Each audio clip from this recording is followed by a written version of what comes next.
കോഴിക്കോട് ഈങ്ങാപ്പുഴ പള്ളിയിൽ മോഷണം. വിശ്വാസികൾ പണം നിക്ഷേപിക്കുന്ന പെട്ടി തുറന്നാണ് കവർച്ച നടത്തിയത്. മോഷണത്തിന്റെ CCTV ദൃശ്യങ്ങൾ റിപ്പോർട്ടറിന് ലഭിച്ചു. താമരശ്ശേരി പോലീസ് കേസെടുത്ത് അന്വേഷണം ആരംഭിച്ചു. ആദ്യം ആ ദൃശ്യങ്ങളിലേക്ക്.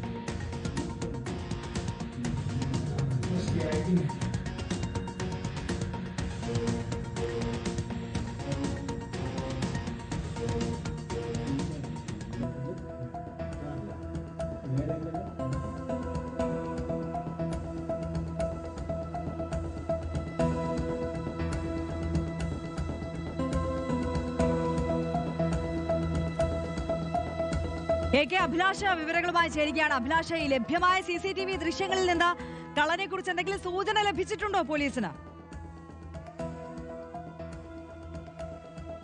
ആര്യ, കഴിഞ്ഞ ഞായറാഴ്ചയാണ് ഈ സംഭവം ഉണ്ടായിരിക്കുന്നത്. അവിടെ നിന്ന് ഗേറ്റ് തുറന്ന് ഒരു ഏതാണ്ട് 40 വയസ്സ് പ്രായം തോന്നിക്കുന്ന ഒരു യുവാവ് പള്ളിക്കകത്തേക്ക് കയറുകയും അതോടൊപ്പം തന്നെ പള്ളിക്കകത്തുള്ള ഈ പെട്ടി, അതായത് പണം നിക്ഷേപിക്കുന്ന പെട്ടി തുറന്ന് പൊട്ടിച്ചുകൊണ്ട് അതിൽ നിന്ന് പണം കൊണ്ടുപോകുന്ന അടക്കമുള്ള ദൃശ്യങ്ങളാണ് ലഭ്യമായിരിക്കുന്നത്. പക്ഷേ ആ സമയത്ത് പള്ളിയിലുള്ള ആളുകളൊന്നും ഇത് അറിഞ്ഞിരുന്നില്ല എന്നാണ് നമുക്ക് മനസ്സിലാക്കാൻ കഴിയുന്നത്. അതിനുശേഷം കഴിഞ്ഞ ദിവസം പള്ളി അകം ശുദ്ധീകരിക്കുന്ന സമയത്ത്, ശുചിയാക്കുന്ന സമയത്താണ് ഈ പെട്ടി പൊളിച്ചിരിക്കുന്ന നിലയിൽ കാണപ്പെടുകയും ചെയ്തിരിക്കുന്നത്.